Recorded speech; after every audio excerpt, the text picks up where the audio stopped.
अस्सलामुअलैकुम बच्चों, आप लोग खैरियत से होंगे।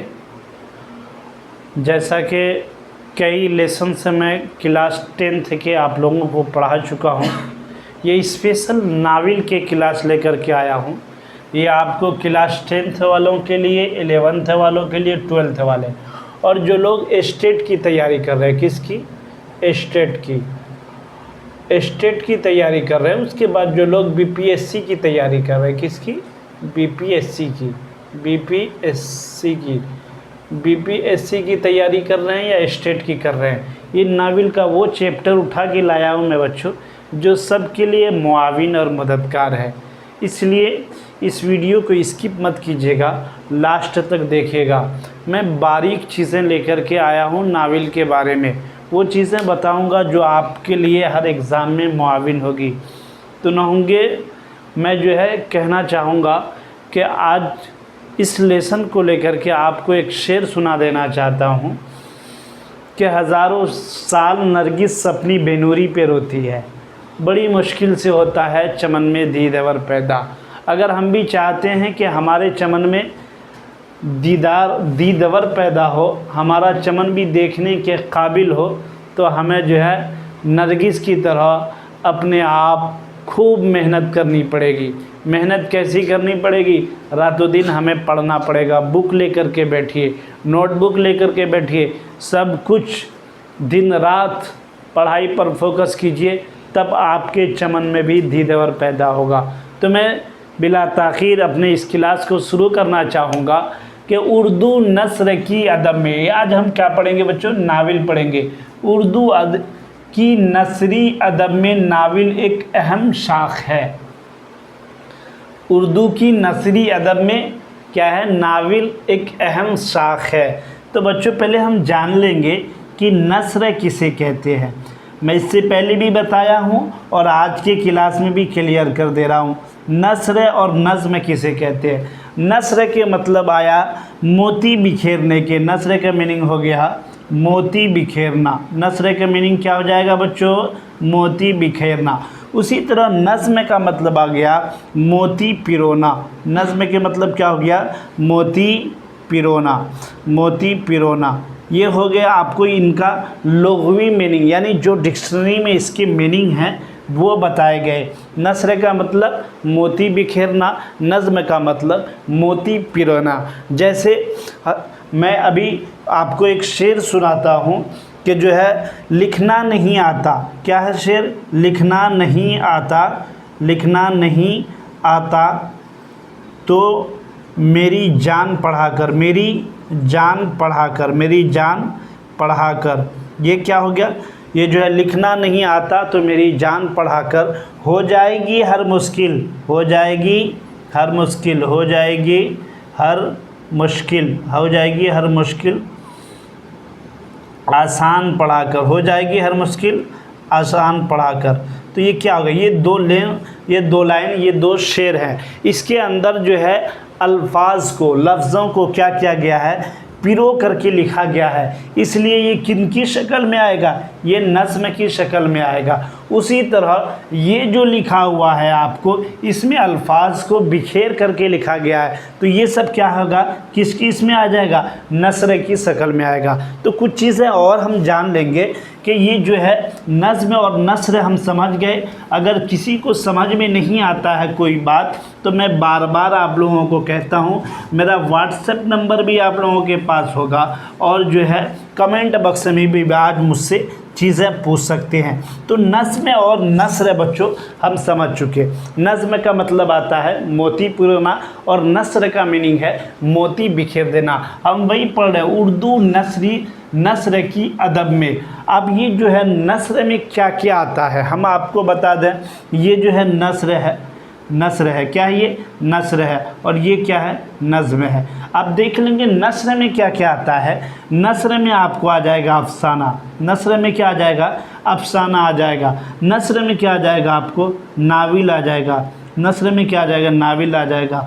दास्तां आ जाएगा, दास्तां आ जाएगा। मज़मून आ जाएगा, इंशाइया आ जाएगा। ये सब किसकी शक्ल है?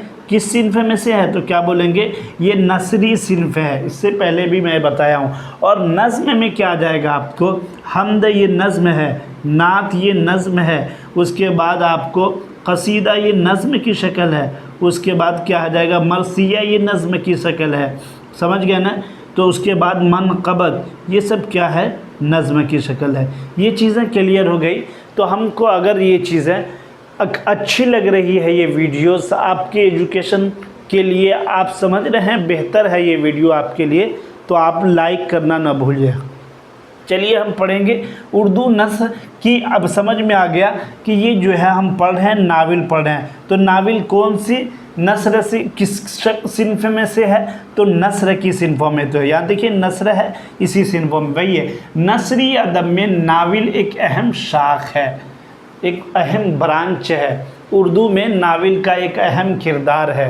तो नाविल के फ़न के ज़रिया हमारी ज़िंदगी की अक्कासी होती है। नाविल के फ़न के ज़रिया नाविल क्या करता है, जैसे मज़मून आपको जो है, इस मैं बार बार बताया हूँ कि अगर कोई आपको कह दे कि आप जो है अपने समाज की औरतों के बारे में एक मज़मून लिखिए, तो आप उसके बारे में एक जानकारी देंगे। आप अपने स्कूल के बारे में लिखिए मज़मून, तो आप उसके से रिलेटेड पता चला। आप अपने कुछ मोबाइल पर कोई मज़मून लिखिए, तो आप मोबाइल से रिलेटेड जानकारी देंगे। लेकिन नाविल हमें कौन सी जानकारी देता है, मज़मून से आपको कोई ना कोई जानकारी, कोई ना कोई इल्म होता है, किसी न किसी कोई ना कोई ज्ञान प्राप्त होता है। नाविल हमें बच्चों क्या देता है, नाविल हमें जो है, नाविल हमें कौन सा ज्ञान देता है, नाविल किस इल्म से हमें रूबरू कराता है। तो नाविल जो है बच्चों, हमें नाविल के फ़न के ज़रिया हमारी ज़िंदगी की ही अक्कासी होती है। यानी हम जिस माशरे में रहते हैं, हमारे इर्द गिर्द जिस तरह हमारी ज़िंदगी गुज़रती है, उनके इर्द गिर्द जितनी सारी चीज़ें हैं, इस चीज़ का इल्म हमें नाविल के ज़रिया हासिल होता है। समझ गए ना बच्चों। चलिए हम इस दो चीज़ों को समझ गए। अगर आप वीडियो को थोड़ा सा धैर्य रखते हुए देखेंगे और स्किप नहीं करेंगे, तो नाविल से रिलेटेड आपको बहुत सारी चीज़ें मिलने वाली है।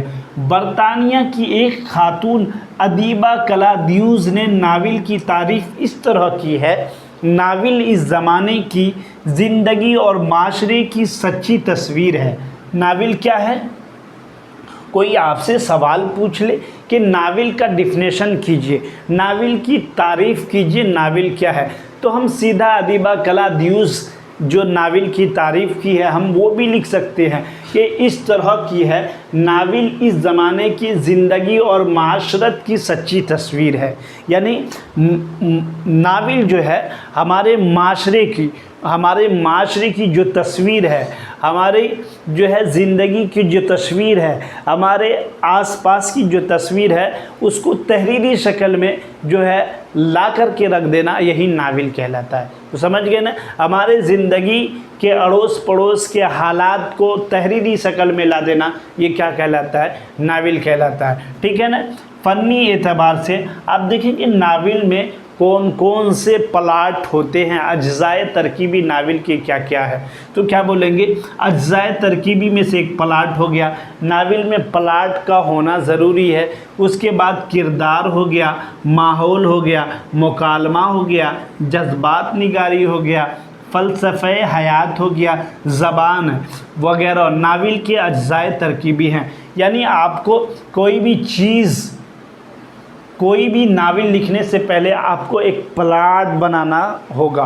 प्लाट जानते होंगे आप कि आप जो है जिसके बारे में नाविल लिखना चाह रहे हैं और कौन से मौजू पर आप नाविल लिखना चाह रहे हैं, उसमें कौन कौन सी चीज़ें होगी, किस किस से रिलेटेड आप लोगों को पैगाम देना चाहते हैं उस नाविल के ज़रिया, तो उसको प्लॉट कहते हैं। उसी तरह किरदार ये हो गया कि उसमें जो है हीरो कौन होगा, यानी उस नाविल में हीरो कौन होगा, उस नाविल में हीरोइन कौन होंगे, उस नाविल में जो है और सारे करैक्टर किनका होगा, और सारे किरदार जो एक्टर कौन कौन होंगे, उसी को किरदार कहा है। माहौल तो जानते हैं कि किस माहौल में वो किरदार, जो जिस किरदार को नाविल निगार ला रहे हैं, वो किस माहौल में परवरिश पा रहा है, वही माहौल हो गया। मुकालमा ज़रूरी है, यानी कि जो एक्टर्स हैं, नावल में किरदार अदा करने वाले हैं उसके अंदर गुफ्तगू कैसी हो रही है, इसलिए नावल के अंदर ज़रूरी है जज्बात निगारी। जज्बात यह है कि नावल निगार उसमें पूरा इस बात का ख्याल रखता है कि जो है जितने भी किरदार हैं उसमें जज्बात निगारी कैसी है, कहाँ पर है। और फ़लसफ़े हयात, ज़िंदगी की जो सारी फ़लसफ़े हैं उसको बयान करना। ज़बान वगैरह तो है ही है नावल के अज्ज़ाए तरकीबी, तो ये फ़नी एतबार से नावल के अज्ज़ाए तरकीबी हो गए। ये जो है ये चीज़ें नावल के लिए ज़रूरी है। अगर आप नावल लिखना चाहते हैं तो आपको पहले प्लॉट बनाना पड़ेगा, किरदार बनाना पड़ेगा, माहौल क्रिएट करना पड़ेगा, मुकालमा के लिए बेहतर अल्फाज आपको चुनने होंगे, जज्बात निगारी के लिए आपको सही से शब्दों का सही इंतखाब करना पड़ेगा, फ़लसफ़े हयात के लिए, ज़बान वगैरह के लिए। ये सारी चीज़ें नावल के अज्ज़ाए तरकीबी हैं। अगर इनमें से 2-3 चीज़ें निकाल दें, जैसे प्लॉट निकाल दिए, किरदार निकाल दिए, माहौल निकाल दिए, तो आपकी नावल जो है नामुकम्मल हो जाएगी। ठीक है। उर्दू नावल को फ़रोग़ देने में डिप्टी नज़ीर अहमद का नाम सर फहरिस्त है। मेरे दोस्तों, मैं क्या बता रहा हूँ आपको, ध्यान दीजिएगा। उर्दू नावल को फ़रोग़ देने में डिप्टी नज़ीर अहमद का नाम सर फहरिस्त हैं। किसका नाम? डिप्टी नज़ीर अहमद का नाम, यानी उनकी नावल मिरातुल उरूस को उर्दू का पहला नावल करार दिया गया है। सबसे सवाल आपसे यहाँ पूछा जाएगा कि उर्दू का सबसे पहला नावल कौन सा है, तो क्या बोलेंगे हम? उर्दू का सबसे पहला नावल मिरातुल उरूस है। याद रखना, क्या है उर्दू का पहला नावल? मिरातुल उरूस, याद रख लीजिएगा। और ये किनकी है, इनको, इस नावल को किसने लिखी, तो हम क्या बोलेंगे? डिप्टी नज़ीर अहमद ने। मैं इसके बारे में आपको तफसील से पढ़ाया हूँ। ये किनके उस्ताद थे? मिर्ज़ा फ़रहतुल्लाह बेग के उस्ताद थे। मिर्ज़ा फ़रहतुल्लाह बेग ने इस पर क्या लिखा, तो उन्होंने खाका लिखा। किसके बारे में? अपने उस्ताद के बारे में। वो जानते होंगे सबसे पहला खाका कौन सा है, तो वही है डिप्टी नज़ीर अहमद की कहानी कुछ मेरी कुछ उनकी ज़बानी। तो ये सबसे पहला खाका कौन सा आता है, तो वही जो मिर्ज़ा फ़रहतुल्लाह बेग ने अपने उस्ताद के बारे में लिखा था। तो यही है। पहले नावल निगार कौन हुए? डिप्टी नज़ीर अहमद। पहले खाका निगार कौन हुए? मिर्ज़ा फ़रहतुल्लाह बेग। खाका किसके बारे में लिखा, तो अपने उस्ताद के बारे में। तो उनके उस्ताद क्या थे, तो पहले नावल निगार थे। वो नावल कौन सा था, तो वो नावल मिरातुल उरूस। तो सबसे पहला नावल क्या हो गया? मिरातुल उरूस। सबसे पहले नावल निगार कौन हो गए? डिप्टी नज़ीर अहमद। ये चीज़ें क्लियर हो गई। अगर कहीं डाउट हो तो आप जो है क्या कर सकते हैं, कमेंट बॉक्स में पूछ सकते हैं। तो ये चीज़ें हम ये लाइन पूरी कर चुके, इसका आप लोग स्क्रीनशॉट ले लीजिएगा लास्ट में। चलिए आगे देखते हैं। साद अजीम आबादी का नावल। साद अजीम आबादी का नावल बच्चों सूरतुल ख़याल। ये किनके हैं? साद अजीम आबादी का नावल है। उसके बाद रशीदतुन निसा का नावल इस्लाहुन निसा है। और हाली के नावल मजालिसुन निसा है। ये सब नावलों के नाम और उसके लेखक, उसके मुसन्निफ, उसके लिखने वाले कौन है उसको भी याद कर लेंगे। तो साद अजीम आबादी का नावल सूरतुल ख़याल, हाली के नावल मजालिसुन निसा, रशीदतुन निसा का नावल इस्लाहुन निसा। ये सब नावल भी कमोबेश नज़ीर अहमद की तक़लीद है।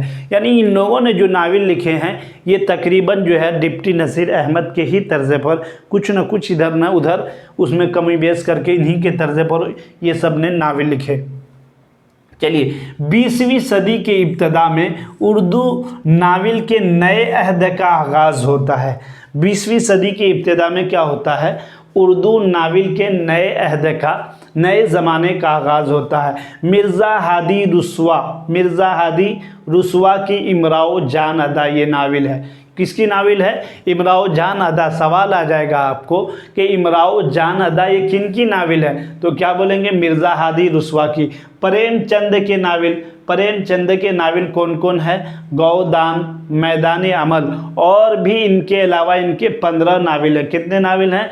15 नावल हैं। इंशाअल्लाह हम नेक्स्ट वीडियो में लाएंगे, प्रेमचंद के एक वीडियो बनाएंगे जिसमें इनके नावलों का जिक्र होगा, इनकी ज़िंदगी के बारे में हम पढ़ेंगे। तो इसके उम्दा नमूना है।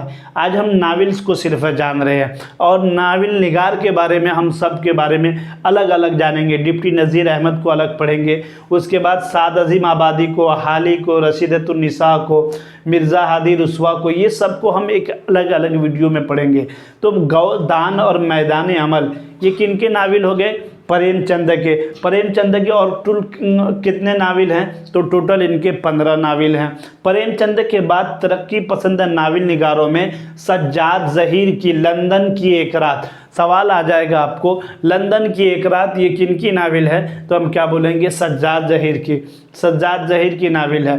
तो इस तरह कृष्णचंद और इस्मत चुगताई तरक्की पसंद नावल निगार है।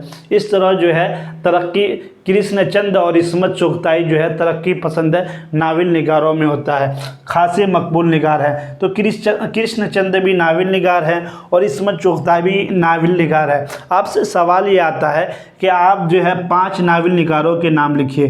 क्या करेंगे आप?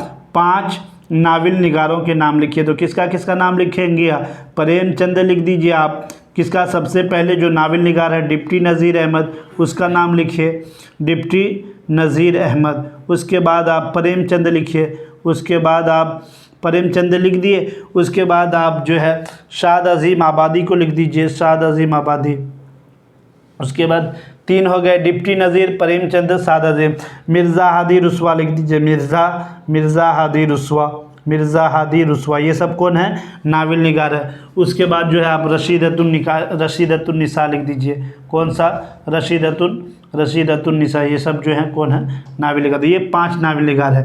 तो हमने आज नावल के बारे में पढ़ा और जो है नावल क्या होता है। हम इससे पहले एक मुख्तसर से, नावल वो कहानी है जो हमारे माशरे और हमारे समाज की ज़िंदगी के तस्वीर की अक्कासी करता है, उसी को हम कहते हैं नावल। या इसको कह लो कि जो है अफसाना से छोटा अफसाना, जिसको वो कहानी जिसको हम एक नशिस्त में पढ़ सकते हैं, उससे बड़ी कहानी जो है नावल कहलाती है।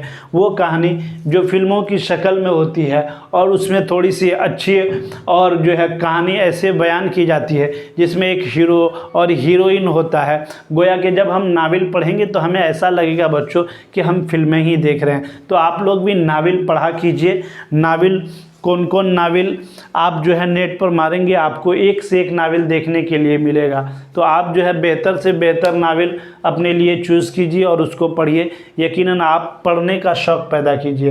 ये जो है आप जो रील्स बनाते हैं, रील्स है, यूट्यूब, उसके बाद फिल्में, ये सारी चीज़ें हमको खोखला करते हुए जा रही है। इसलिए इन चीज़ों से दूरी बनाना है और पढ़ने पर ध्यान देना है। अगर आपको ये वीडियो अच्छी लग रही है तो लाइक कीजिएगा, शेयर भी कीजिएगा और सब्सक्राइब भी कीजिएगा। बेल आइकन को दबाना मत भूलिएगा। आज की हमारी क्लास यहीं तक है। हम मिलेंगे फिर कल अगले वीडियो में।